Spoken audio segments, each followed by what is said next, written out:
world revolves around stories. A wide range of storytelling masters create our lineup, sharing their creative secrets and exploring new approaches to their age-old craft, along with fresh reflections on history, science, urban legends, mythology, and folklore.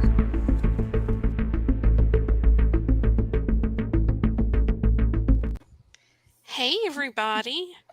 It is Saturday night and we are live tonight with the Psychic Medium Sarah.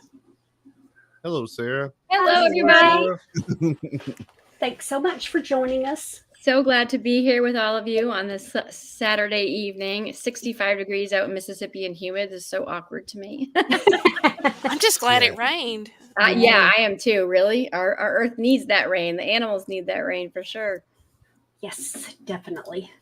I had somebody complaining last week. It finally rained after 3 months, and they're like, I can't believe it rained today. And I'm like, shut up. Before the universe hears you, just stop. I know, right? That's funny. Yes. It started raining here about a month ago, and I assume it'll go until about March. So. Yeah, exactly. Well, you know, in Mississippi, we're pretty much amphibians. So this dry spell has just been hard on all of us. Mm-hmm. It has been. Yes. That is for sure. That's for sure. I need a certain amount of water in my air to breathe right. Well, you have it. It's just called humidity. It hasn't even been as humid. It's just been a big old dust bowl. Mm-hmm. Yes. How did so you and Hadley know each other, Sarah? Or am I Yeah, we actually just met for the first time a couple of weeks ago at a wedding reception, ironically. We have some mutual friends in the Jackson area, in the metaphysical community. And it's kind of ironic that we hadn't met up until this point. But, you know, I feel Spirit has a way of connecting people at the right time. Divine timing is incredibly important, proud of my practice in my life. And I don't believe anything happens coincidentally. I think everything happens serendipitously. So I welcomed it. It was a great conversation. You know, sometimes you meet people and you know that you just know them or interested or want to know them better. That's exactly what that relationship started with. Yes, yes. It's very mutual. I saw her across the room and I said, this is someone I need to know. So awesome. she just has these eyes, and they just kind of have a glow behind them. They're very interesting. So Yes. I got Thank you. I That's got sweet. you. Thank you. Well, Sarah, for those out there listening that don't know you, if you want to introduce yourself to everybody.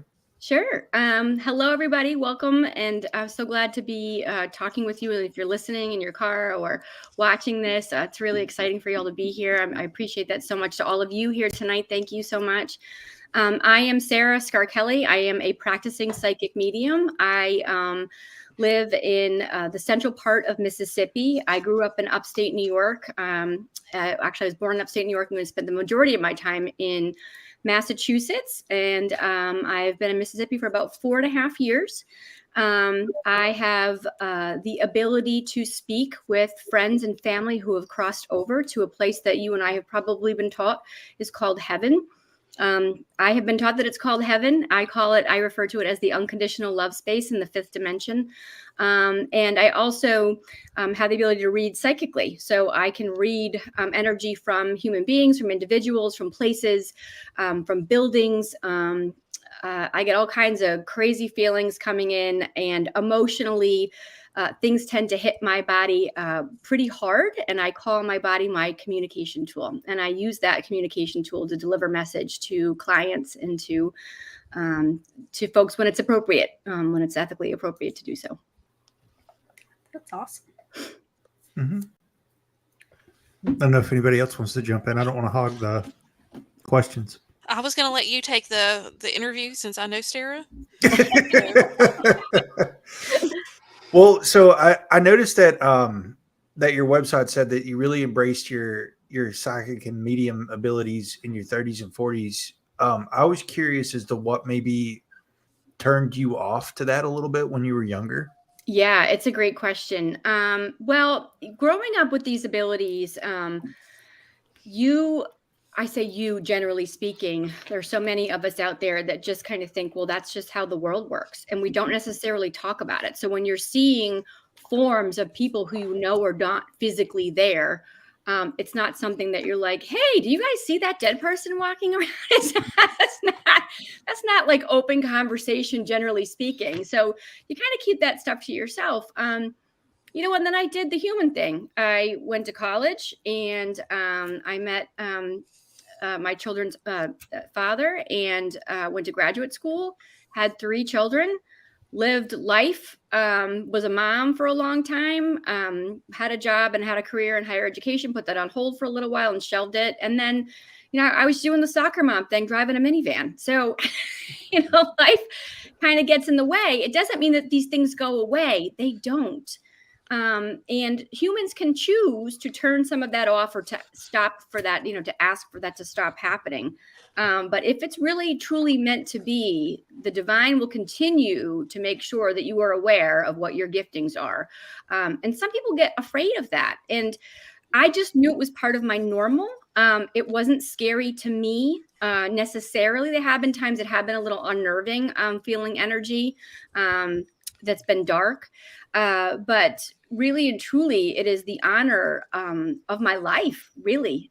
These are gifts I know that I was born with. I didn't just step into them. Some people really have situations where they feel like, they had somebody pass and they might have a dream about somebody and they might be standing at the foot of their bed. That wasn't the case with me. This has always been my life. Seeing things, feeling things, emotionally connecting, being extremely empathic, and just knowing things that other humans wouldn't necessarily know, and without knowing how I knew, and I just did. So I can't explain it other than that when I was younger. Now I have language around that, and I'm able to say that I, with training, with the right mentors in my life, that I can read psychically, which is reading people's energy as if I'm reading you all right now and talking to you. And mediumistically, I feel like I have a very thick PVC pipe that comes from the top of my head with different color wires or different strands within that PVC pipe that allows me to connect in different ways. Okay.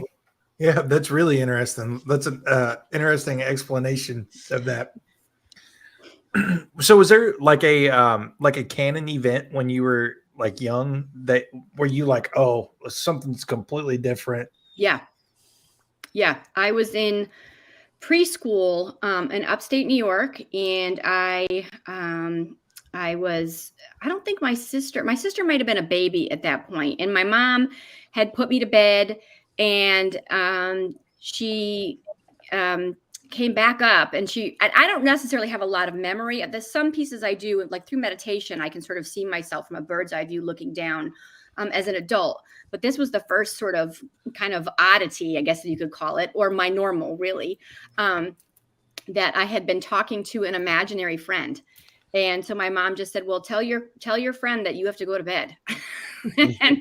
and I had described her. She said, what's her name? And I said, her name is Jessica. And I told her, I said, she's got brown hair and brown eyes. I think she's the same age as me.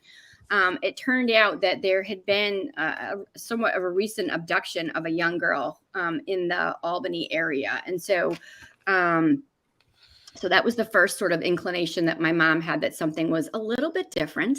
My mom is also an extremely psychic, empathetic individual.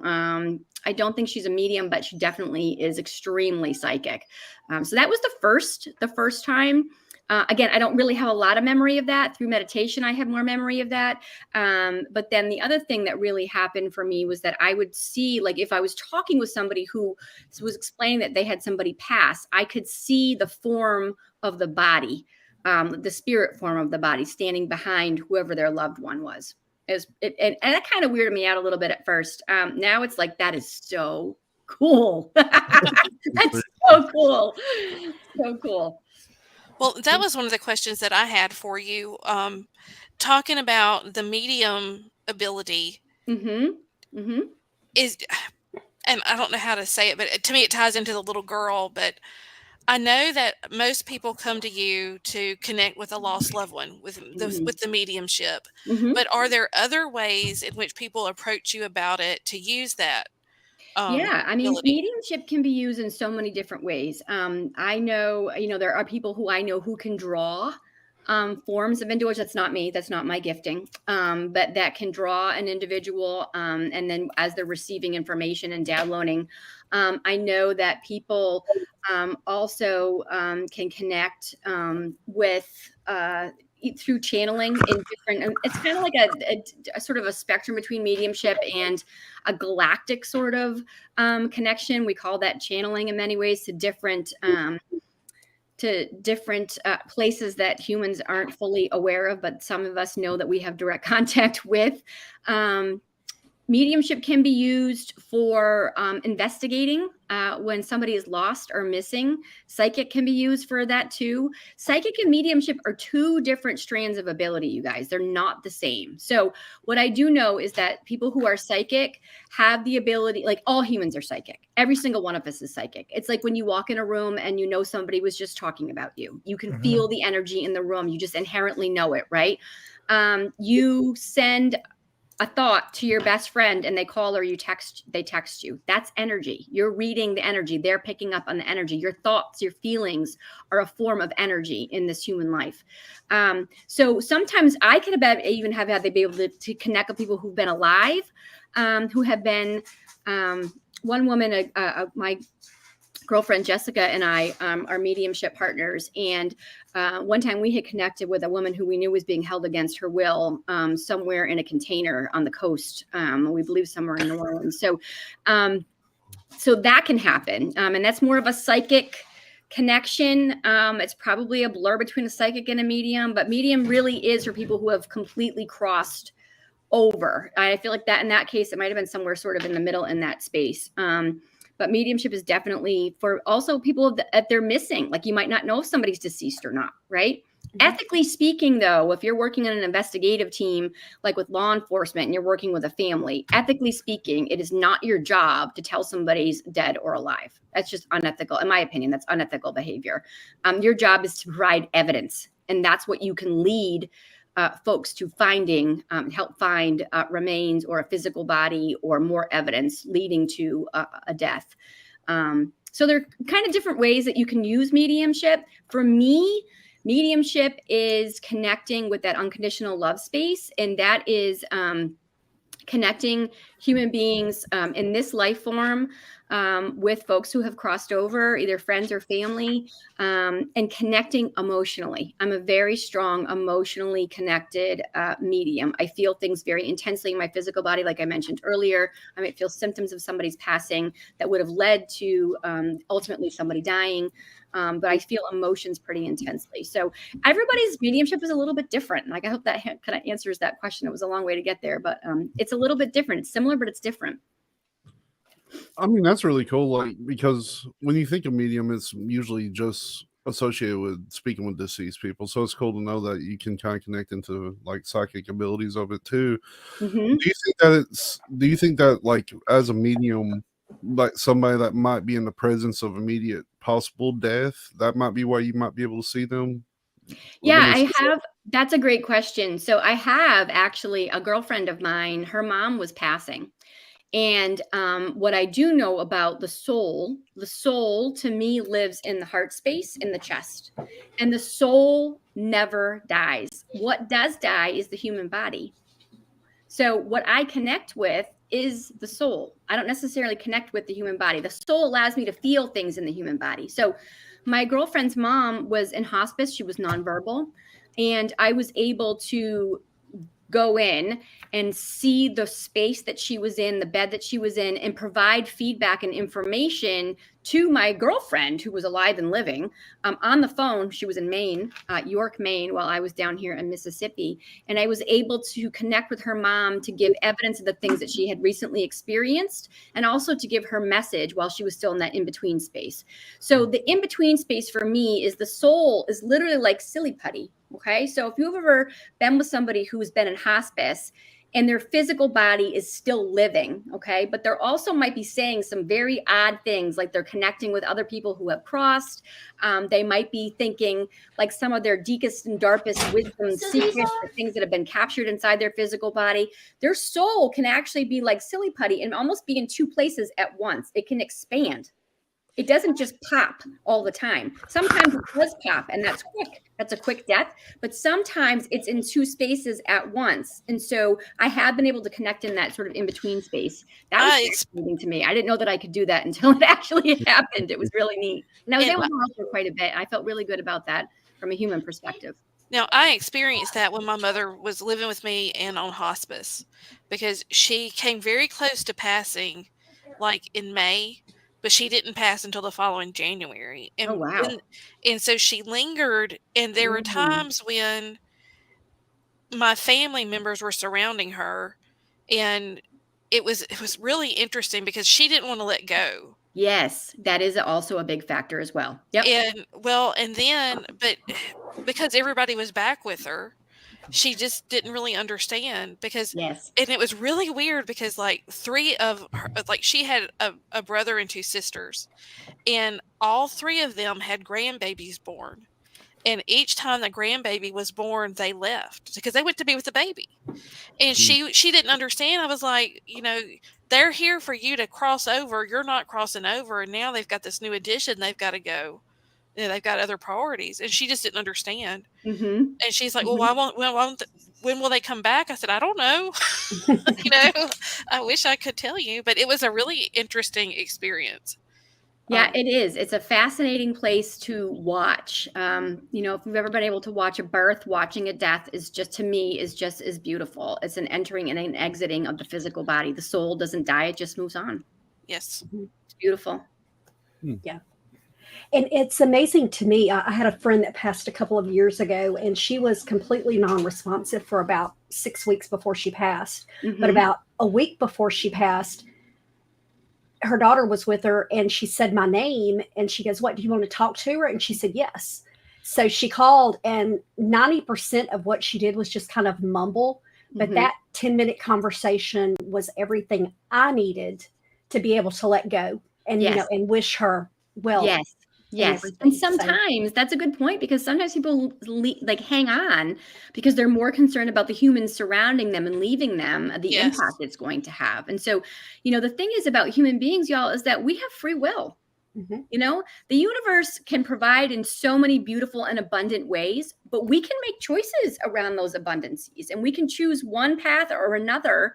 We can interrupt what the universe has in store, or just take a longer path or trajectory to get someplace. So sometimes souls do hang on just to make sure that everybody in the family humanly is going to be okay, or because they're concerned about something, or there's a worry, or there might even be apologies that might need to be said and that aren't able to be said. And so they hang on a little bit longer. But then what happens is the physical body starts to die around the soul. And then the ability to speak and become nonverbal becomes more, likely, for somebody who might be on hospice and, has like a longer sort of deterioration. Right. I need to start writing my apologies right now for when that when it start. Well, as a medium and speaking to spirits and things, what do you think? Like, do you speak to like spirits that's been around on like the earth for a while, or do you think they come through a different dimension? Like, it's basically, or like when people have supernatural experiences, do you think that's like residue or like residue? Oh, yeah. I mean, yeah, that's a great question. Well, here's the thing. Energy is energy, right? It doesn't matter. It goes everywhere. We just can't see it. But as human beings, we can feel it. And sometimes we use all of our clairs. We can smell, we can taste, we can just, do you ever get like the hair on the back of your neck, or like a cold feeling in a room when you walk in and you're like, "Ooh, this doesn't feel good"? Well, you all are feeling energy, whether you want to admit that or not. That's exactly what it is, right? Even warmth and cold is a form of energy, which is a communication, which is a way for an entity or a spirit to communicate. Sometimes souls get trapped. Sometimes they don't necessarily want to leave because they're angry. And that has happened. I have helped with other mediums help people cross over and into the light, but they tend to wallow because they're afraid. I mean, truly, at the end of the day, they're afraid of something.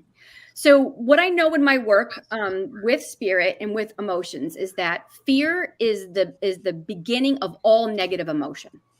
Okay, so when you're angry, you are afraid of something. You're afraid you're not going to get something. You are afraid that you are not safe. You are afraid you're not seen, heard. You're afraid of something. The root cause is fear. Okay, on the other side of that, there's a love scale for me, and it's like, love, incandescent love. Then there's a very hard line, and then there's unconditional love. And the unconditional love space is what I have been told is heaven. I call it the unconditional love space. But those emotions are real. Emotions are energy. They just don't stop. Okay. We can't tangibly, as human beings, put our emotions in a box, but they can fill up the human body, and they still can connect with the soul if there's not been a lot of healing that's happened. So sometimes spirits get in that in-between space again. And I talked about the expansion, almost like silly putty. Well, like they can get stuck in this middle area, and they're not quite ready to pop up all the way up into a space of heaven, or to go down into an underworld sort of space. I don't work with the underworld. That's not a passion of mine, but I do know mediums who work there as well. Nothing wrong with that. It's just not something that I feel connected to energetically. But trying to get those people who are in that in between is helping them understand and communicating with them. What are you afraid of? What can I help you see to get you to the light? How can I help you get to the light? Now, I will tell you, some spirits don't want to be helped, and you back up. And some do. And some are curious and don't understand because they're afraid. Again, so communication is really important in those spaces. And again, using the physical body as a communication tool to sense with all of my capacity to feel in this vessel. Can this happen? Can somebody be helped to the light? But then the next question is, should they be helped to the light? Then the next set of questions is, what do they want and what do they need? And then, can I be of service? Emily from Metaphysical Mississippi has made the comment that Sarah has eloquently delivered messages from her past loved ones in ways that, I'm sorry, the dog took me by surprise. I love it, the dog. In ways that they would have, I'm sorry, Emily, I can't read that, would have communicating with me while they were living. So I actually got goosebumps because when you start talking about how fear is the root of anger, I actually had that exact conversation with my wife today.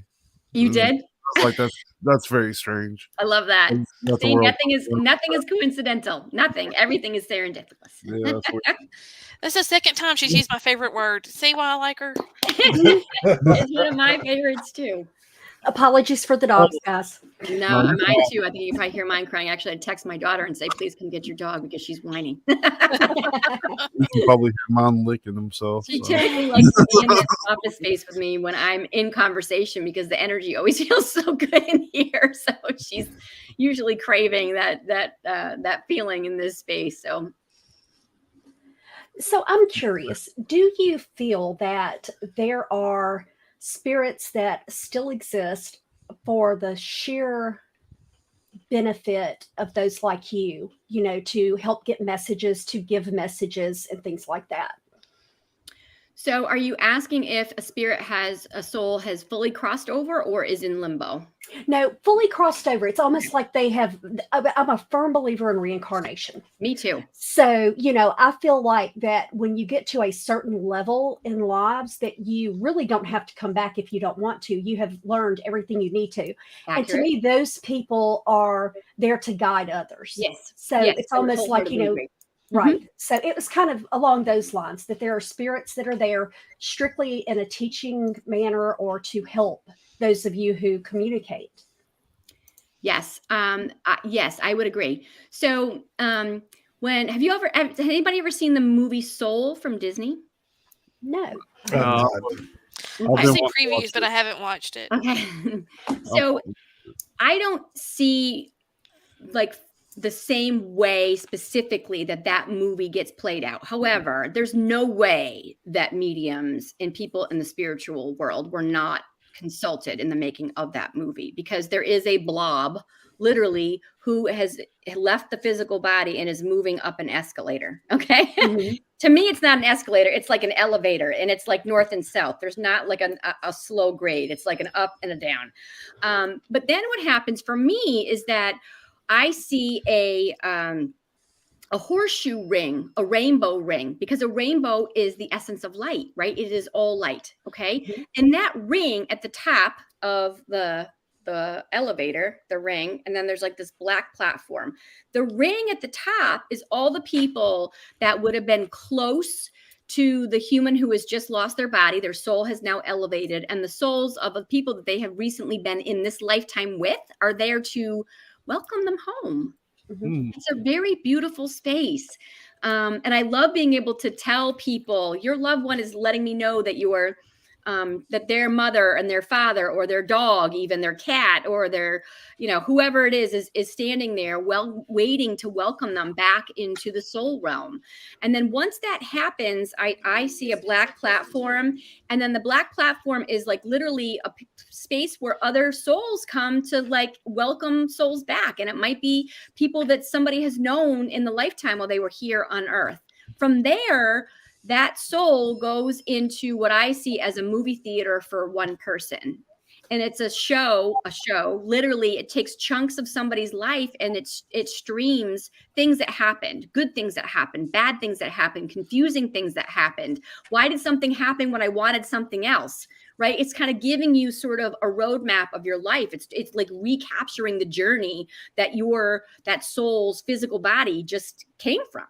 And then after that, there's a place called the cocoon. It's like a cocoon of healing, essentially. And the soul goes and it just rests. Now, after that resting period, a soul can just hang out, right? I have like my grandparents, especially my grandmothers, are with me popping in and out all the time. My boyfriend's mom is popping in and out all the time, and her mom and her mother's mother. So he has a team of 3 women that pop in and out occasionally. Because they're just kind of looking over other people, other souls, other physical bodies, the combination of soul and body here in this lifetime. Sometimes souls have jobs to do. So my grandmother, for example, my mother's mother, passed. When she passed, I was one of the first times I saw her, and I saw her in full form. And I was in college when that happened.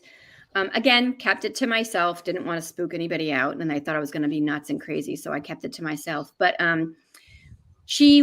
my grandmother hated the smell of paint. So she used to come and visit randomly from upstate New York to my childhood home in Massachusetts, sometimes unexpectedly.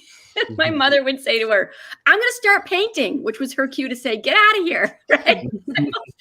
I bought a house. I was in my 20s with my then husband, and I was painting a dining room, and I felt her come in, and I immediately knew it was her because the paint smell was so strong.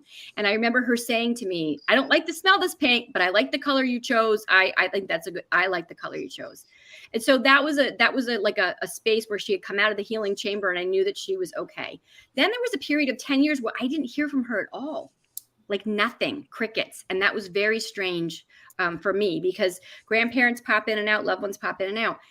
And I was with my daughter, who's actually also a medium. We were out shopping for a prom dress, sitting in the parking lot of Chick-fil-A of all places. And my grandmother had come in, and when she hits my daughter, she had heart disease. So she comes in and squeezes her chest. And that's how we know that she knows that it's her. And so it was one of the first times my daughter had a mediumistic experience. It was pretty phenomenal for the both of us. And my grandmother was able to tell me that she went back into the healing chamber a second time, which is very rare. It's very rare. And the reason why she told us that was because when she was alive, she had several miscarriages. And I knew that was a sadness that she had carried for a long time when I knew her as a human, but we didn't really talk about it. And she told me that part of her healing to go back was to do a job. And now she welcomes young souls back into that unconditional love space. And so periodically she'll pop in and out, but it's quick because I know she's got work to do. Where if somebody doesn't quite have a job and their job is to just kind of oversee loved ones from above, they might be able to linger and spend a little bit more time. Mm-hmm. I find that so interesting. Mm-hmm. That's really interesting. When I've had a few people that I've known that have had extremely violent deaths, and it's like there's a certain time period, and I never thought about going to a healing place, but I've always made that, I guess, the connection that they had to have a certain amount done before I could see them. Like one of the friends died in a car fire, and I could smell smoke on his clothes, but I couldn't see him. But we hugged, and so I knew it was him. But then, like months later, I saw him, Now, I will tell you this too. When somebody passes, like within, like, let's say somebody passes and the services are about to happen within that week's time period, right? They hover. Yeah. They hover. They watch, they see, and you can communicate with them then. You can, and I do. I can do that. But then typically it's like a 3 to 4 month period of time, a span of time where we want to give that soul the opportunity to do its work, so that it can be in a space to fully communicate, if it so chooses to.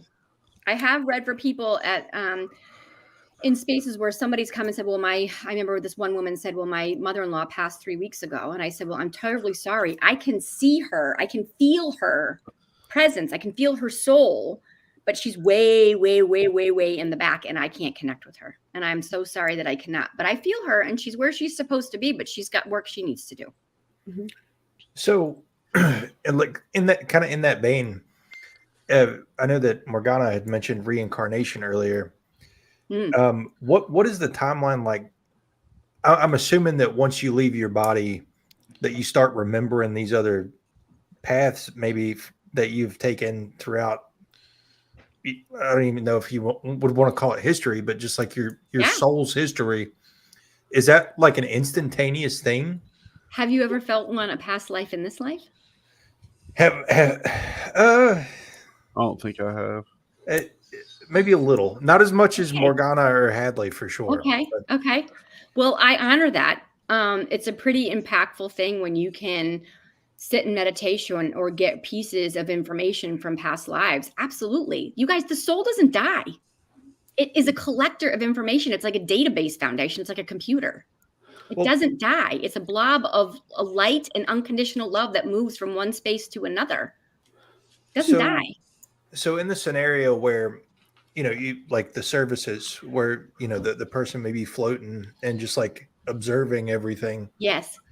Like in that scenario, would they have already does it just all come flooding back in? Like you just are, I don't want to say sentient, just know. Just like conscious of all of your lives in that moment. No, not necessarily. That's a great question. Now I understand what you're saying. Yeah, I'm sorry. That was a tough one to be able to ask.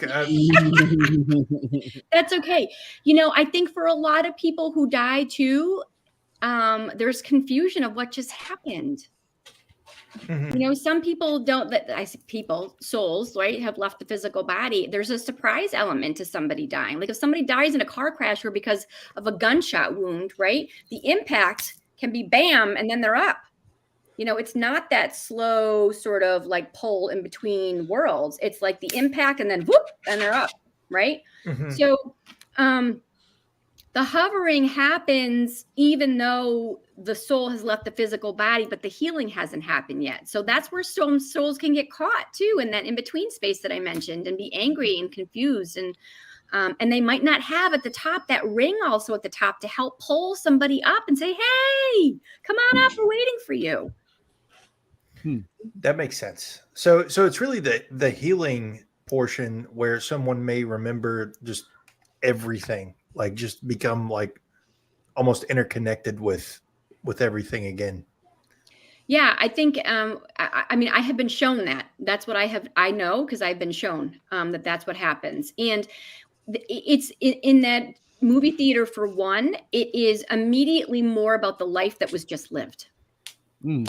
The more immediateness, because as human beings, we all 4 things about humans that we have in common. We're born, we live, we all have emotions, and then we all die, right? Emotions really control everything about being human. When you really want to get down to the fact of the matter, your emotions connect with your decisions, which make you feel things, and your feelings, and they make you just, your feelings allow you to make choices based on, am I safe? Am I not safe? Am I afraid? Am I okay? Those sorts of questions. What do I want? What do I need? Can I do something? And should I do something? Sometimes the more people who are more awake have the more ability to directly connect with that soul to ask those hard questions. Can I do something? Should I do something? Do I want to do something? Do I need to do something? Versus just reacting. Mm-hmm. Right? But we don't teach human beings how to pause, stop, think, ask, and then act. right? Because we are emotionally driven. That is not something that we are taught over time in like elementary school, middle school, and high school. We're just thrown in with a bunch of other people and say, okay, have at it, right? So when we get to adulthood, we have to do a better job of managing our emotions, because we can't go out and like we're 2 and throw a temper tantrum at work because we're going to get fired. Right? You have to be more in tune with those things. But emotions drive everything, and emotions connect with the soul. And they get, they need to be understood sometimes and replayed so that we have a better understanding for the next life to heal a little bit more. If we don't learn the lessons that we're supposed to learn in this lifetime, they will repeat. It's like a person, I was just talking with a girlfriend, and she continuously has trouble with money. And she can't, for whatever reason, she can't quite figure, and I've tried to help in many ways. She can't quite help figure out what is that she's afraid of. Really, she's a fear of not having enough, right? But then what are all the aspects of that fear of not having enough? How many aspects are there? Can she go in and divide up every single one of those aspects to understand them, to refeel them so that they can leave the physical body so that they're not attached anymore? But until she has the ability to do that, they'll stay stuck inside, and this will continue to happen to her until she figures out a way to make peace with all of those fears. Mm-hmm. Right. I find it very interesting that you talk about that healing place. I've seen that place once, and it's almost that complete, overwhelming feel of acceptance. Yes. And safety. Yes. And everything. But I've talked to other people, vaguely about it, because I'm like, is this just me? So it's very, very validating to hear someone else actually talk about it. It is. And I think that's the beautiful thing about being a light worker, a spiritual worker, is that we can have similar situations. We might not all experience everything the same way, but there are aspects of things that make sense, and there are patterns, right? And so sometimes as a community, we just need to know that somebody else is having a similar experience and sees some things or experiencing something the same way. It's comfort in that. It's from a human perspective, right? That makes me feel safe as a human being. Correct. I seek that now as an adult who's 45 years old, right? I seek those like-hearted individuals so that I don't have to explain myself over and over and over again, or feel uncomfortable and like I don't belong. Mm-hmm. Mm-hmm. So exactly. That is that place of unconditional love. It's acceptance. It's joy. It's non-judgment. Yes. Yeah. It's about healing. It's about thanking. I consistently say in my practice, thank you for showing up. Even if shit is hard, even if in your head you want to throw out the biggest, can I swear? Yes. Biggest fuck yous ever, right? Because as human beings, when we're big in our emotions, you guys, up in here, I don't know how many times I say fuck you in the course of a day. I probably don't even want to admit how many times I say fuck you in the course of a day. You're in great company. I say that's really, besides serendipity, fuck is my favorite word. And because it has so many connotations and it's very direct. So when I'm big in my emotions and I'm saying fuck you to everybody, including myself, I know that I've got work to do. Mm-hmm. When I can pull myself back from an emotional situation and kind of look at something from a different lens or a different perspective, that's when I can start to gain insight, see things from a different angle, get out of my physical body and out of my emotional body, and experience something, or give somebody the empathy of seeing something from a different perspective. That's when I can move in a space of gratitude to thank you. So when we're in our fuck yous, we're raging. Right? We're big in our emotions. That is a sign that we have work to do, that we should do the work. Some people don't do the work. Then they get stuck in their emotions, in their emotional body. And that stays in the physical body. So by the time the soul leaves and goes back up to that unconditional love space, there's more work to be done because the lesson wasn't learned. Does that make sense? Yeah, absolutely. So. And when it comes to the word fuck, I just have to say you can say a full sentence with nothing but fuck. Because my dad told me, he said, like, if you want to use a sentence with nothing but the word fuck, you go fuck you, you fucking fuck. That's a complete sentence. Like your dad. I think I need to meet that one. Sarah, on some of these podcasts, some of our followers have actually said that I need a swear jar. Yeah. No, girl, you don't. Let me tell you something about swearing, okay? People who swear are direct in their language. I agree. I agree. And you never Preach. interpret where their feelings are on an issue. And here's the thing about the word fuck. It can be used in a sexual way, right? It can be used in a joking way. It can be used in a serious way. It can be used in a mean and direct and negative way. There's so many ways to use that word. It's the best word in the English fucking language. I agree. The audience is also agreeing, by the way. Landon is. Everybody knows Landon the fuck. knows. That's right. That's exactly right. I was raised Catholic, and my mom, if she heard this, she'd be like, "Oh my God, Sarah, just stop." Yeah, and I do catch myself around certain people trying to curb it. You Yes. know, right now, my son and his girls are staying with us, and they are 11 and 7. And I have found myself more likely saying, "What the?" Yeah. Uh-huh. And to be honest, that 7-year-old has the language of a drunken sailor, you know. But I try to be a good example while she's around. Oh my gosh. Oh my gosh.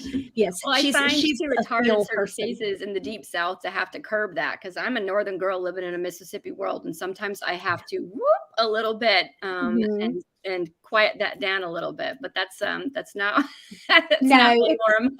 It's not my first choice either, but I do try to at least look at the circumstances and where I'm at, you know. when Yes, it's coming from. absolutely. And you have to know your audience too. I mean, you That's can right. swear and be like very uneducated swearing, and then you can swear and be extremely educated and respectful. Yeah. Exactly.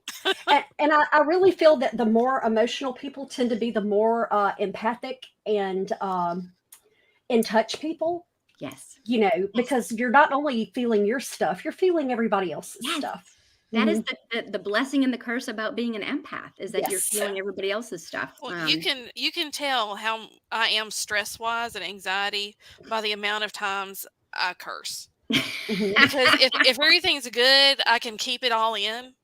But when I start getting chaotic, it just the F's start flying. Listen, we were getting pancakes this morning, and sometimes I don't even think about it because like I'm always around people who talk like we do, and I'm sitting there. We're just like over breakfast, and I'm just dropping bombs. And I finally noticed that, like, you know, it's a very older crowd that's there, and everybody's just staring at me. And I've just been cussing like a sailor for 15 minutes. I hardly ever cuss. I don't know. Yes. He's the gentle soul of our group. Well, I work with college students, and my boss is always like, Sarah, you got to stop cussing with these students. I'm like, listen, I'm not swearing at them. I'm swearing with them. It's a difference. Yeah. That's Well, I mean, at that exactly point, right. they're probably Oh, their language Yeah. is woo. yeah. Yeah. Yes. Yes. So one thing that I was curious about, like, have you ever came across anything that has never lived here? Like on this earth, essentially. yeah, like never been on this earth. Like or maybe this dimension, even, you know. Yeah. I mean, I do know that there is life outside of the earth. I know that. I have made contact with some of those entities, actually through a woman who is extremely gifted in a channeling position psychically outside of this earthly realm. And as a medium, I was able to connect with whoever those beings are and confirm a lot of information from her. That was also like a chilling, like one of those things I will never, ever, ever forget kind of a reading. I also know too, because I've channeled this, you know, we have this whole fantasy about like gnomes and fairies and giants and big bugs and we talk about this a lot, actually. That's place too. I mean, where do you think that people channel that shit? Where does it come from? Yep. I mean, look at the Wizard of Oz. What was that all about? Oh yeah. Somebody channeled every part of that movie. Well, what was his name? The dude that wrote Baum. Yeah, L. Frank Baum. He was into some weird stuff. Like if you start looking into his background, he's into some very occult, like weird stuff. I just got a message. Ask Sarah about the other entities in other dimensions. I'm trying to think of some good examples. What about like what people call demons? Well, to me, a demon is a spirit that's stuck. Okay. So that's So- one thing that I was going to ask, like poltergeist kind of. Oh yeah, I've experienced two times I've actually experienced something that's happened to me personally, and that's happened to a friend of mine. One night I was out with a bunch of women, and we're all spiritual people. And the challenging thing about being a spiritual person when you're with all your people who are also spiritual, and you start consuming alcohol, it can be good and it can be bad. And we were kind of new, to our practices, and not in a space of understanding protection the way that I understand that now. And there was one of our friends had a male presence physically come into her body and start using her body to communicate. That was scary as shit. I'm not gonna lie. The follow-up from this mutual friend who is messaging me says higher entities. Higher entities. Okay. So you mean it's like aliens? Is that what we're talking about? She's not saying, this is Sherry, and she just said to ask you about other entities and other dimensions, and then she said higher entities. Oh, okay. I think I know what she's talking about now. So entities are not, maybe I'm misunderstanding her question, but okay. So what I know is that we, in the spiritual realm and the metaphysical community, we call this planet the third dimension. Okay. Mm-hmm. Then there's a fourth dimension where is the gnomes, the fairies, all the colors we cannot see. The vividness of color is phenomenal. I have channeled in that space before. That's been an incredible experience. Fifth dimension is where souls go when they cross what we have been told is heaven, and I call that unconditional love space. And then from there it goes up to 12. Okay.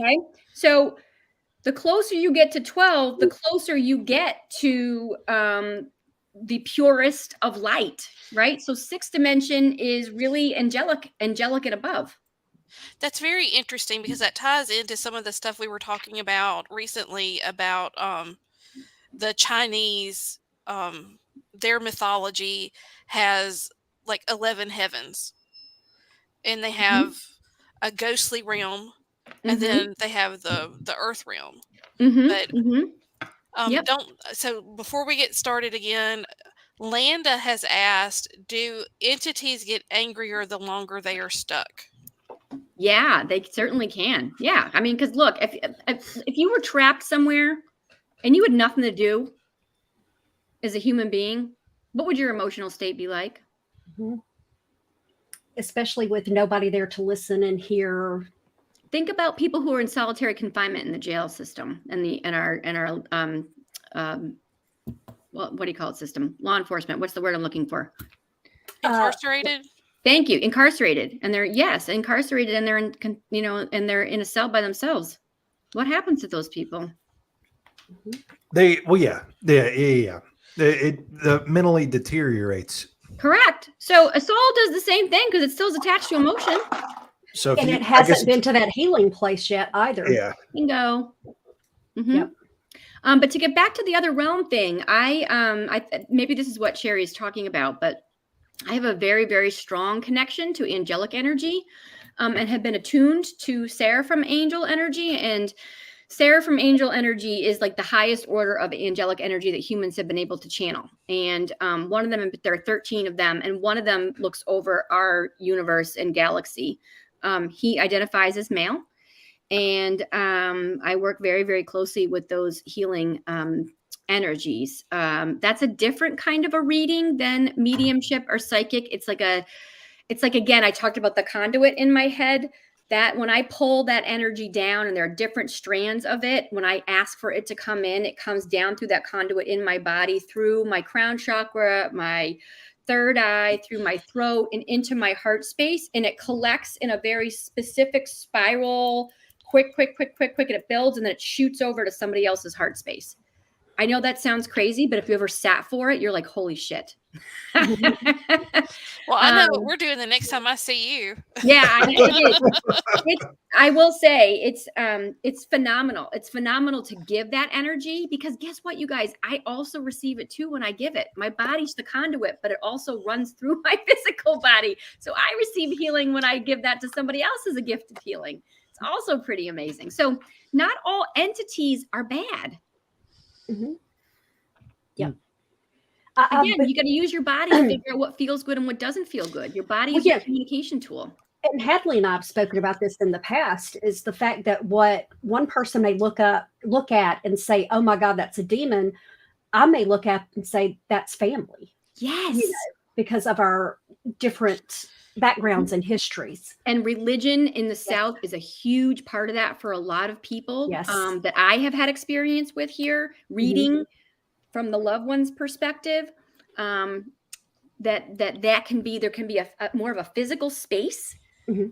I can feel them. I know they're there. I feel women are on the right side of my body in terms of sex. Men are on the left side of my body. And then they, them, in terms of gender, how they would have identified as a human being, as if I had known somebody right now, despite the fact what they were born, what sexual organs they were born with. Gender is different. And they, them are at the top of my head. So I might feel the space on either side of my body. And that either tells me that there's been a geographical space between somebody in human form, in spirit form, an emotional space. And 9 times out of 10, the deep South, it's because there was a strong religious belief that would have told them in a human form that what I am doing is the work of darkness. Right. And that is the biggest misunderstanding about the work that I do, because I couldn't be closer to God. I couldn't be closer to Jesus and Allah and Buddha and Mary Mother Magdalene and all the people that everybody prays to, because to me, it is a oneness and it's all about unconditional love. Absolutely. Absolutely. I'm going to shift gears here for a minute, because I know that the service. You got really far away. I know. Sorry. I took a drink. I didn't want to hear me gurgle. So I wanted to talk about some of the services that you provide, because you do Zoom calls, you are available, and you do psychic, you do medium, but you also do past life regression, or not regression, I guess. Reading. So tell me about the past life stuff. I'm very interested in seeing what you do with that and how that process is. Yeah, it's a really cool space to be in. Like I said, so the psychic stuff, I talked about the Wizard of Oz, and I love to use this analogy because it really it resonates with me. When Glenda the Good Witch comes down in her iridescent bubble down, and you can kind of wait, and you're kind of waiting to see that, like, the form is evolving, and all of a sudden she appears in that beautiful pink dress, right? That space that's around her, that bubble space. To me, that's the connection of an auric field. That's the light and the space around one's physical body. And that allows us to keep an energetic space. It's an energetic bubble that she travels in. It keeps her safe. It allows her to be hidden. It allows her soul to travel. It provides her with comfort and ease and joy. And humans have the ability to do that too. We just don't know how to practice that. So that's something I teach a lot psychically. Okay. So when I psychically read, my auric field is at capacity of being open, so that I can connect with your field, and then together we can blend, and then I can give you feedback. When people are very closed off in readings and they're like, well, I just want you to prove it to me. You tell me something I need to know. Okay, well, we can try to play that game. That's going to be a waste of my time. Because frankly, if you're not there to show up in a space that's going to be open and loving and kind, I can pull stuff, but it's not going to be as easy if you just relent and say, okay, I'm here and I'm here to learn and be open. Then holy shit, that energy starts to flow and things start moving and all kinds of information starts piling in. I don't necessarily have to have that. It's easier when somebody shows up in that capacity. It can be done, but sometimes it takes a little bit longer for people to get a little bit more comfortable. And then the energy starts to build, things start to come out. They get a little bit more comfortable to think, oh, she does know what she's talking about here. Because how would she have known that? She just met me on the phone.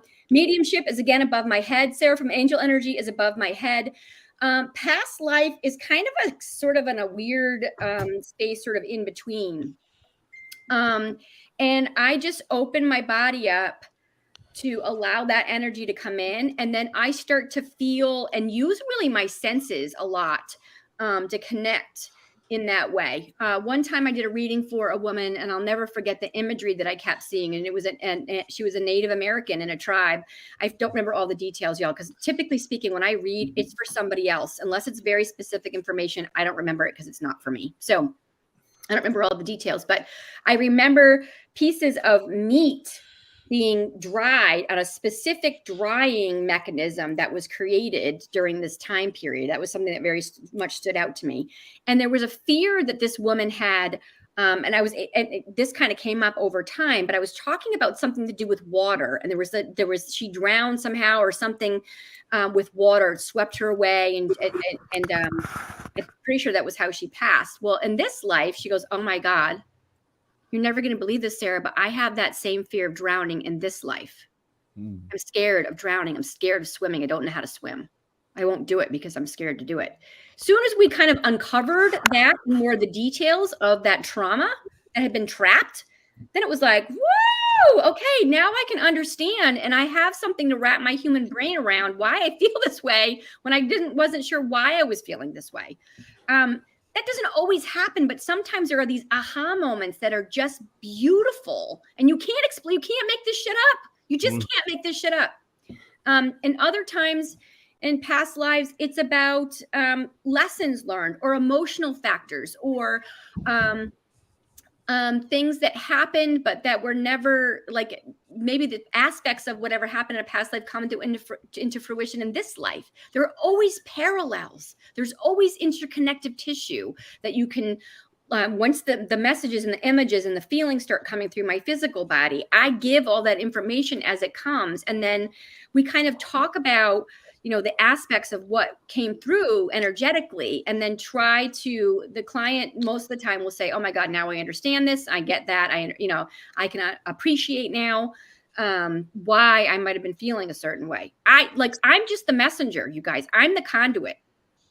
That's all my body is. And I just have figured a way to use it to be of assistance to other human beings living in this life. Do you think phobias come from past lives, like a lot of the time? Because do you think phobias come from past lives a lot of the time? Absolutely, they can. Absolutely. That just solidified. I don't want to know what I was. Well, if you like, I'm scared of typically speaking, when somebody has a fear, it's because they face some kind of trauma. Yeah. Right. So if it's an unresolved trauma from something that happened in a past life that you obviously as a child, for example, who fears, we'll just use the water again, fears swimming, like absolutely fears swimming and doesn't feel safe and resists, it's because the soul or the physical body have not made resolution to come to terms with it. So it sticks. My phobia is I'm scared of like miniature live, like humanoids, like gnomes and stuff. So I do not want to know where that comes from. Now that would be an interesting read. So I am curious too, like in a group setting, is there some way that you can differentiate who that message is for? Yeah, that's okay. So that is something I'd love to talk about because upcoming next Saturday in Flowood, I have a medium partner. Her name is Jessica Arndt, and she and I literally get in front of a room full of people and just start reading the energy. Oh, wow. And we have no idea who's going to show up to the spiritual party. And that is the fun of it. Guess who's going, Tully? Stop. I'm going. I'm going to be there. Oh gosh! So the last time we did this in this physical location, the gentleman who we rent the space from, his husband had passed, and he had been gone for the around whatever the time was, 3-4 months, whatever it was. He was an incredibly amazing human being, the biggest lover of life. And he had some very specific messages that only my friend, who's alive now and who rents the space that we were using, knew about. I mean, these are things that nobody else would have ever known about. And I was able to give him those messages. And guess what he did, y'all? He dimmed those damn lights and freaked us all the fuck out. So it's going to be interesting to see what happens this time. But for this event, what I really feel is incredibly important going into the holidays is that a lot of people feel loss very intensely in grief. right at the time of the holidays, because this is supposed to be a festive time. Now, humanly, we also know as adults too, it's pretty damn stressful, and everybody's got an emotional baggage and an uncle or an aunt that nobody wants to talk to at the table, right? So it's not always fun. But it can bring up a lot of grief. People can miss people who have died. So this session feels extremely important to both of us, that we're going to be able to help deliver some really important messages and turn grief into joy. Mm-hmm. Cool. That's I love awesome. that. Really awesome. Well, come and go. No, I've got to get up there. I mean, just meeting all of these, you all and everything, it's just, I've got to make a trip up. It may not be until after the holidays, but yes, I mean, well, used to, I actually came up at least, every couple of weeks. Yeah. Well, and I know Headley was talking about all of us doing a group session at some point. Oh, I'd love to do that. That would be super fun. That'd be super fun. Yes, I would. Yes. Yes. Yeah, we could explore Clarence's gnomes. I say you go by, grab him, y'all jump on a plane, come down next Saturday. We'll all meet in Jackson. You could be the guest of honor for coming the farthest. I'm from Kentucky, but I'm afraid of the banjos if I go too far south. We don't have banjos here. We got fiddles. That is true. That is true. We do have the fiddles. You got to go to Alabama for the banjos. I thought it was Georgia. Maybe so. Regardless, so Sarah, do you do any workshops, or do you have plans to do workshops? Or yeah, I do, and we've got so we have this event coming up next Saturday in Flowood, and from 6 to 9, and folks can register online and either save a seat or register online and pay for their ticket. We've kept the cost. I got message not that long ago. We typically charge $40 per person for a session, and I got a really important message that we dropped the price to $25 to make it way more accessible to people to come, which feels so good. Feels so good, and I'm grateful to have gotten that message. I have to tell you that I think that's very wise, because with the state of the economy right now, people just can't spend a lot of money. And I agree. Everybody's I think about my own self. Same thing. Yeah. Yep. Yeah. That's definitely thoughtful for the time of year and stuff too. That's awesome. Yes, definitely. I agree. I said in meditation, I had a feel. See, here's the thing, you guys. I get feelings about things, and sometimes the feeling, it's not like it hits like a total 2x4. Sometimes it has to simmer in the human body for a little while because the ego is still present. So, and I went into meditation and I asked, and I thought it humanly had a price point, and my spiritual team was like, no, lower. And I was like, okay. And then I got them. And then my body just did this relaxing thing. And I was like, okay, received. Thank you. We're going to move in that direction. So that's what we did. And then in February, the third week in February, I think it is the 27th. This hasn't been publicized yet, but a friend of mine, another spiritual worker, light worker, are going to be offering a class on spiritual life management tools. Oh, that holistic healing and health. Yes. Which is a phenomenal aspect of being human, and we're putting a spiritual sort of slant on it because that's what we know. Mm-hmm. And really what we're going to be teaching people is how to connect with your higher self, how to connect with your soul, how to connect with your ego, how to try to find balance between the two so that you're not, we talked about emotions earlier, you're not reacting emotionally all the time. And that you're coming back to self and the most authentic part of who you are, to really check in with your soul, to ask your soul questions. We all have that ability to do that, you guys. But the thing is that if we continue to be stuck in our emotions all the time, we're stuck in our shit and we can't move forward. And we're screaming, fuck you all the time. And we're uncomfortable in our physical body. Mm-hmm. And until we teach people how to do that, those emotions have to be released in order for this to blend with more ease and this to open up more. It's like for a long time when we started, and I said on my website that I didn't really embrace things until I was in my 30s. Well, I had a PVC pipe, and sometimes things would pop down, and I get messages from folks who passed over. But I had a lot of emotional baggage that I had to get rid of. Mm-hmm. A lot of trauma that happened in my childhood that I had to do intense deep dives on to pull back up from my subconscious brain and really just accept for what it was, see it, accept it, cry, scream, rage, everything I needed to do, and then let it go. Do you don't know. What was the show where she could see dead people? That was in like Medium. It was called Medium, wasn't it? It was something like I forget the name of the show. It was like in the 2000s or like Ghost the 90s. Ghost What was Rider. it? Ghost Rider. I don't know. It's besides the point. But I'm surprised. Like when you were in college and stuff, like you didn't just wake up at night and just see somebody like standing there.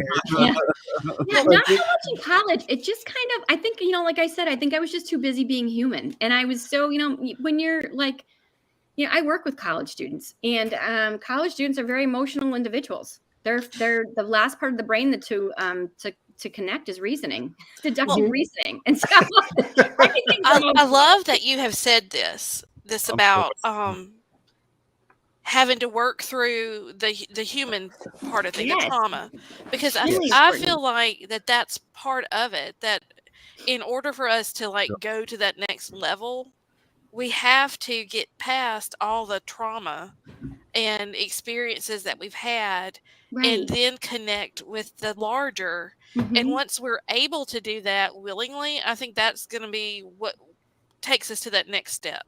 Right. And so here's another beautiful example of between lightness and darkness, right? Emotionally speaking, when you meet somebody, you can tell that somebody's sad. Right? We have all experienced that today. In fact, I was in the grocery store and I looked over at this woman and I was like, "Are you okay?" She was like, her body was just screaming. And she kind of looked at me and she started to tear up and she said, "Thank you for asking. I'm going to be okay when I get in my car." But in that moment, because I knew that something wasn't right, it was like a moment of sharing the light with her to make her feel seen, heard, loved, and appreciated. Even though I didn't know this woman, it was for a split couple of seconds. It didn't matter. Yeah. Right. So when you meet people and their light and their aura is big, when you say to somebody, "Oh, you just feel awful good to me today," right? You're feeling their energy. They got a groove going on. Those are the people who are doing their work because they're striving for happiness and joy and releasing fear. Right. Those are the people I want to be around for the rest of my life.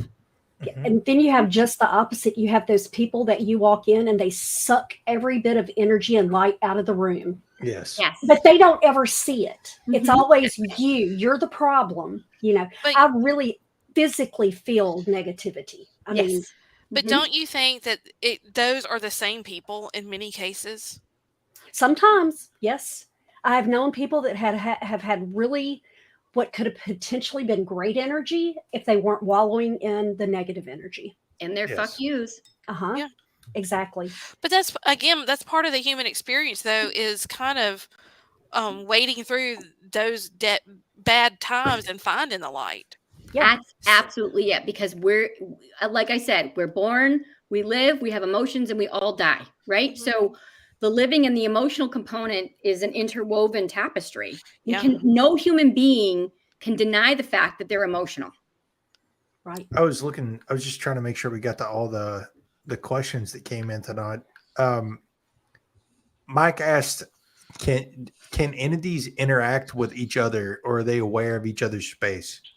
Oh, yeah. Yeah. I'm going to press pause on that for 1 second. I just want to go back to something else too. I just want to mention too, that when I work with clients, there is a readiness factor for people to be open for the most part, to come in to connect spiritually with a loved one, or to connect psychically to work on emotional stuff. I work with a lot of clients who are ready to let go of the shit, to stop feeling so prickly, to get out of their fuck yous, right? I am an emotional reader in that space. I help connect with all of those emotions to help people understand situations and past traumas and all those things. I can even go in, I've done this so many times when I work with clients individually, and pull up fears or traumas or memories from childhood. And then we pull it up, and then we can break it all down. And sometimes it comes mediumistically with the help of a mom or a dad or somebody who's been close, or it comes psychically. Those are the moments that we begin to heal. It's profound. Giving message from a loved one to say, "I'm sorry that I behaved this way and that you felt this way. I'm sorry I didn't show up. I'm sorry I was mean. I'm sorry," whatever the apology is. That's healing. That's healing trauma and emotional reaction, right? Those are spaces of light. That is what I strive for. That's my work. Well, I'm going to shout That's out to Mike amazing. Lewis, who has made a post. He goes, "We all need to walk a path in light, love, and positivity every day." And every day, Mike Lewis makes a Facebook post and tags all of his friends, and he is Absolutely. sharing the light, love, and positivity because Yes, he he is a does. shining light in my life. Well, please put me on that. Absolutely. Please tag me on that too. I'd love to be a part of that Yeah, and community. he is. It's every day. If I, I may not read it every single morning, but anytime I've just been yucky, all I have to do is pull up my Facebook and find Mike's post. That's the It's beautiful thing about fantastic. social media as adults, right? Is that we can Mhm. hold each other up and support each other rather than tear each other down. Yes. Yeah. Yes. We should all be there. We should. So I'm sorry. Can we go back to your question again? I just forgot what it was. Oh no, it was Mike who asked that. He asked, can entities interact with each other? Or are they aware of each other's space? Oh, yeah, that's what I was going to say. Yes. So I have one of my best friends lives in, oh my gosh, I just totally lost the name of the state. Wisconsin or Massachusetts? Wisconsin. She's in Wisconsin. And she owns a piece of property in Wisconsin. It's a farming community for the most part. And there are barns everywhere. Okay. Like old barns. She has an old barn. Y'all, I met her through another spiritual friend of mine, and we immediately knew that we had been sisters in past multiple lives. Like the serendipity of the connection is so strong, and she's older than I am. But it's like something will happen to her and then it will happen to me. I'm just a few steps behind her in a life cycle pattern kind of thing. And I went out to go visit her, and I was just sort of starting to step into my gifts. And she's like, "I want you to come to my barn and tell me what you feel." And let me tell you, it was hot with energy, really, really hot with energy. There was a female energy up in the hay space. There was a male energy who was a farmer in the bottom space. And there was an extremely dark energy who was in the silo. And in fact, so dark, you guys, that energy attached into, and again, because I really wasn't paying enough attention. I didn't know really, not paying attention, but I didn't know about protection the way that I do now, and making sure that my light bubble, my Glenda bubble, is filled with light, and sometimes mirrors on the outside as a form of protection. That energy came and attached. So when I got home here to Mississippi, I had a fever. I was sick for like almost 2 weeks because of that energy. And I had to have several healers help move that energy out of my physical body. You don't play with that stuff. That's serious. You don't do that. That is a big no-no. Big no-no.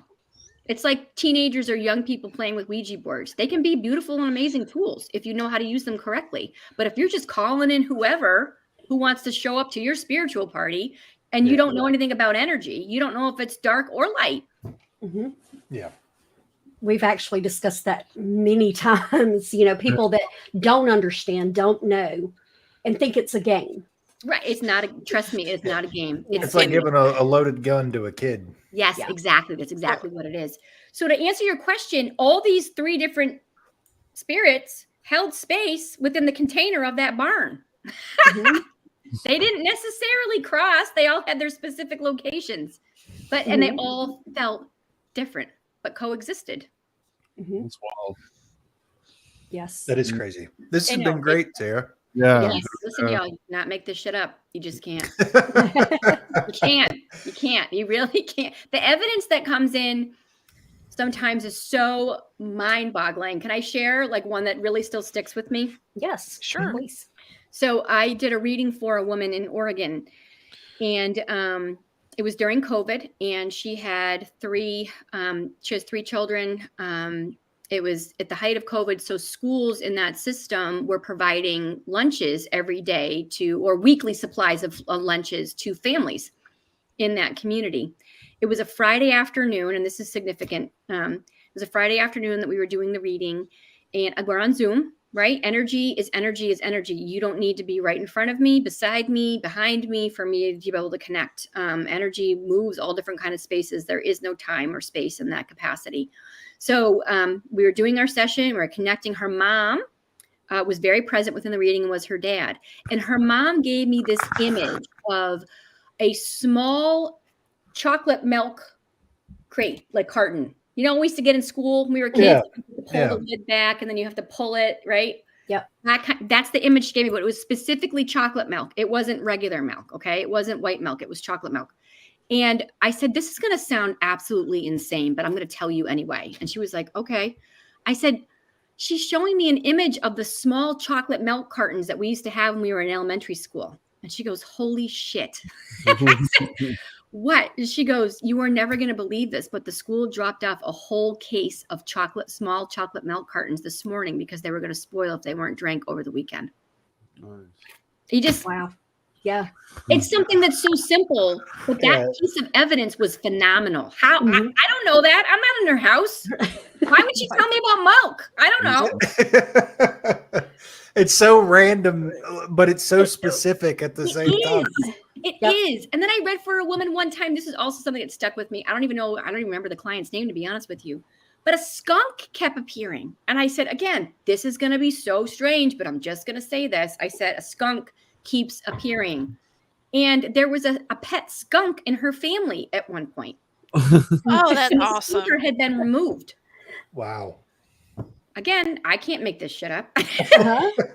What? I didn't know. That's so specific, a pet skunk, really? Because that's just not something the average person has. No, and that in particular. Then another one recently I did, which was really so much fun. A woman had she was a barber and had a client, a male client had come in spiritually connecting mediumistically, and he showed me a lamp that I had in my house. And I was like, this is weird. I'm just going to say it. He's showing me a lamp. Now, wait a second. Let me see if there's more information here. He showed me a lamp, very specific, in my family room. And then he showed me the cover of the Christmas Story VHS tape. You know, it's white with the red outline and the picture in the middle, right? And then he showed me the leg lamp. So I said, again, this is crazy. The lamp, the Christmas Story. I was like, oh my God, he's showing me the leg lamp. And again, she said, you're never going to believe this, but like I put a leg lamp up in the front window of the shop during the Christmas holidays. I didn't know that. I love that. Yes, but those connections matter. They do. And those are we call that evidence. And those specific pieces of evidence are what resonate and I'm not here to prove anything to anybody. All I do is open my communication tool, open my evidence, and the information and the messages speak for themselves. I've always said that, like, people who are skeptical of, psychics and mediums probably have never met one or talked to one. Yeah, I agree. Like, it isn't anything like what, because they're used to seeing this stuff on TV. Right. Well, right. Which is all heavily produced, right? Yeah. It's like, so I love watching, when Teresa Caputo was on the Long Island Medium on TLC, right? Or whatever that, it was TLC, wasn't it?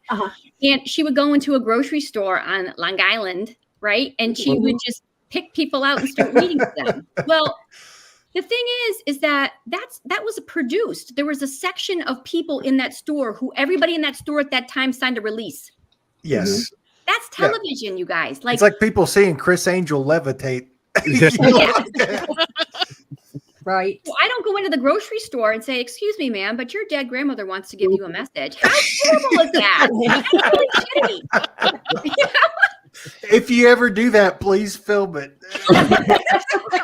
We have a great TikTok channel. Oh my God. Well, and I think that, I know we laugh about that, but in all seriousness, that is something I take very seriously. I have a HIPAA practice of my own. I never disclose. I give you guys pieces of evidence that really resonate with me, but I can't remember all the people that those messages were for, or that evidence was for. But I don't go out and saying, somebody's name. That is unethical behavior in my world. It's like I have the same kind of understanding and appreciation as a counselor would for their one-on-one clients. And, the same thing when you go to counseling, a mental health counseling, and your counselor will say to you, well, if I see you out in public, I'm not going to come up and say hi to you. I might come up and say, I might just, do the wave, but I'm not going to be like, oh my God, let me tell you something else that's going on. I'm not gonna do that. It's like hijacking somebody. It's like a drive-by. Don't do that. Please don't do that. Yeah. It's really rude. Yes, it is. But, some people don't have those ethics. Well, and I think that's what gives you all a really bad reputation sometimes, is the ones who do stuff like that. and the way that television overproduces or Yes. underproduces something also is very challenging to be able to speak as candidly as we are now about mediumship, about being a psychic, and having those abilities. Mhm. And then, of course, the other thing that really is challenging in the Deep South is that religion plays a big part of that. And a lot of that is based on fear. Yes. But there's a reason they want to keep you afraid. Yes. That is Amen, very sister. true. Exactly. Very true. And it's really hard to get rid of all of that conditioning for a lot of people. It is. And I will tell you that there's a beautiful space when somebody who is very devoutly Christian, for example, because we're here in Mississippi, when they're able to just be open just for a few moments to receive that in that space. And then the aha moments that come out of that, you guys, is like, God, that's like the most, again, that's the closest thing to God that I could possibly ever get to. And I get to touch that every single time I read. I really hate Stephen didn't make it tonight because I was wanting you to meet him. I had He told was her awesome. about Stephen. Well, I told her about all y'all, but I told her specifically about Stephen, about, that he's a unicorn. The way that he thinks and the way that he lives his life, and that he's open-minded and amazing. He's a phenomenal person. He's in Well, the argue- 1% for sure. I would argue that everybody in Weird Realities is we've picked unicorns out from all over the U.S. Like we're definitely a crazy crew of people. Well, Yeah. the people that you are supposed to have in your life will show up in your life, because, Hadley and I have talked about, we've known each other for over 20 years, but we hit this rough patch as a group of friends. And that is the most dead spiritually I have ever been in my life. Mm-hmm. And it's just when I started coming back around and reconnecting with her and meeting these new people that I'm starting to feel those connections again. Mm-hmm. Well, and Sarah, Morgana is my friend. I told you that we have DNA from the same Icelandic burial ship. Yeah. No. Not the Do you same. need to say anything family, else? but we go way back. Mhm. Yep. You go way, way back, girl. Yeah. There's a way back there. Right. But what are the chances? I mean, well, that's a really great statement, I think, that you just made, is what are the chances? When we as souls, we tend to have like soul families. Yes. Right. So we don't stray necessarily far, and there's an energetic vibration between people. So many times in my life, especially now that I'm way more open, and because of wanting to be in more of this space and welcoming more of this light, I am way more sensitive to when I meet somebody being like, I don't know you, but I already love you. And that's so weird. You don't go around and be like, hey, that's weird. But like, there is something that you can feel inherently inside the physical body, in the heart space, that you just know that you're meant to know something about this person, or something about them, and you feel like a very aligned or connected, in that scale of like to the incandescent love space. That's real. That's and again, it's kind of an odd as an adult, I'm going to be like, I think I love you, and I just met you. But like, I can tell you right now that two people who I met and I was so suspicious of are Tully and Morgana, because they feel so comfortable to me. Mm-hmm. And I was so suspicious of both of them. I just knew they had to be somebody I know playing a trick on me, because they just felt too much like someone I should know. Yeah. Totally. Yeah. The man that I'm seeing right now, I have had another life with him. I've had multiple lives with this man. How the hell did I come down here to Mississippi from Massachusetts and meet him? And was like, holy mother of God. What the hell is this? Right. Why do I feel you all the time? Why do I know what you're thinking all the time? Like, what's going on here? Like, you can't make this shit up. You just can't. It's just, when people talk about soulmates and they're like, oh, I just want to meet my soulmate. I'm like, I have dozens of soulmates that I've known before, over and over and over. I said, I think romantically, animals. Mm-hmm. Exactly. Yes, but some people that don't understand that think that that's that one person that you're going to have everything in common with. And I'm like, you're chasing something that's you may never find. Well, and sometimes you can confuse that energy. Yes. with something that you don't quite understand yet, Mhm. you know? Right. Yes. Right. And if it hasn't happened to you, then it hasn't happened to you yet. Right. I mean, that's just the Exactly. bottom line. You're going to know when you meet somebody who's in your soul family. You Yes. just will. There's no Mhm. question in my mind. You're just going to have a very strong knowing. And it's going to come at, it's the thing is, people meet people all the time and they might be dedicated in different kinds of relationships and whatnot. And all of a sudden somebody comes in. How many women I work with regularly who have like, I just met somebody and I was like, oh girl, it's okay. It's okay. It's okay. I got you. And I'm not going to be in a place to judge you. It's so Mhm. please, it's okay. You're in a safe space. And I can give you my Sarah human perspective, which I do. I will say, this is my Sarah self, or I'm going to give you a psychic perspective, or if something's coming in mediumistically, I'm going to say it's coming in this direction. Sometimes those energies blend and I have to be specific. I am specific for clients in that way. I don't want them to think that what I'm saying from my human experience is what spirit is giving. It might not be, but it might be a combination of both of it, because I've experienced things that other people are going through. That energy is real. That's why they're attracted or they find me for some reason. Mhm. Soulmates are real, guys. Yes. I believe Well, it. and I'm going to say this, and I know we've all heard it, but like attracts like, Mhm. and if somebody is not meant for you, it will not work out. That's right. That is true. And even with soulmates, though, and even with twin flames, it doesn't mean that everything is going to be a Disney story. Oh no! Sometimes it means that person's going to set your house on fire and burn it to the ground. Right. Yes. It's not going to work, because even if you meet them later in life, guess what, guys? They've had trauma for how many years before you knew them? Mhm. And they're working through their shit. And now you got to work through your shit. And then you got to come together and work through both of your shit. That's Mhm. a lot. Yeah. Yep. That's human work. The Yes. soul might know, but it doesn't necessarily work out all the time either, because there's so much other humanness that has happened. Well, and who's to say too that you don't have leftover baggage from that last life you had together? Girl, let me tell you. So, Yes, absolutely. ma'am. Well, this has been incredible, and I'm It super has. glad that you came on, and I hope that you're more than welcome to come back anytime. Oh, I'd love to come back and speak. This has been so much fun. Thank you so Yeah. much, you guys, for having me. And I so appreciate, being in this space with you guys and being able to openly talk about what I do and how it works for me. It's difficult sometimes as a professional person, and then having this whole other side of my personality that, Yeah. that I'm very specific about who I share that with. And mostly because of where I am physically in the United States of America at this moment in time, Mhm. because of fear. But I will tell you, this is the love of my life. It's the love of my life. Besides Mhm. being a mom, this is the love of my life. And I've worked really, really hard, and I continue to strive to move all of those emotional components out so that I can be the most open conduit that I can possibly be for my clients, and help them understand themselves, emotions, other people's emotions and behaviors, and then just find the spots of joy and light that is healing. What a gift.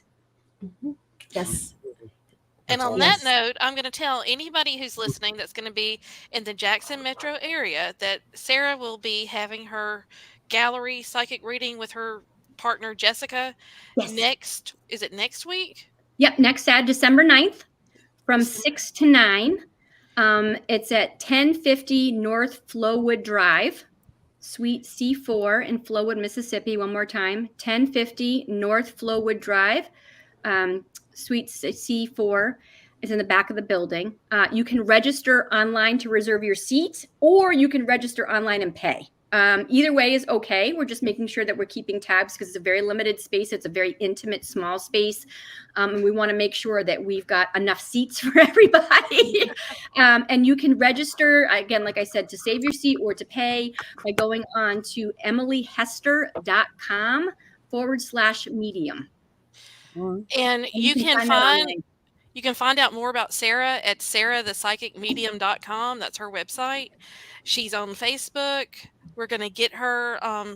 She is a partner for Weird Realities. We're going to get her information uploaded onto our website, and it'll be included in the newsletter. And there's just all kinds of great stuff coming out from her, from Sherry. A lot of these people, you're going to see a lot more coming out in 2024. And we're super excited about having Sarah as our new partner, and I hope we see more of her in our weird verse. Well, Look, yeah, I will be and back with Sarah, all you weirdos. Thank you. we talk about some crazy stuff on Friday nights. If there's ever a topic that you're interested in, All right, I'm cool. sure Morgana's got the hookup. Yeah, you just let me know. I'm here for it. I love to be able to be a part of those conversations. I mean, this stuff is what I like. This is it for me. This is so exciting. Yes, we love it. We look forward to Friday nights. Yeah. Thank you all so much. I really appreciate you spending this time, and thank you to everybody who's listening, and happy holidays to everybody, and hope folks can make it on the 9th. And before I go, Mike is saying that you are welcome to send him a friend request, and he will tag her. Okay, Mike is blind, so this is why we're saying, you know, you might need to look him out. And I see that he's asking me to put a post of the link to the newsletter when we get it up. All right, sounds good. All right, kids. Well, that's it for us this Saturday night, and we will be coming to you soon. Until next time, stay weird. Thanks for listening. Bye.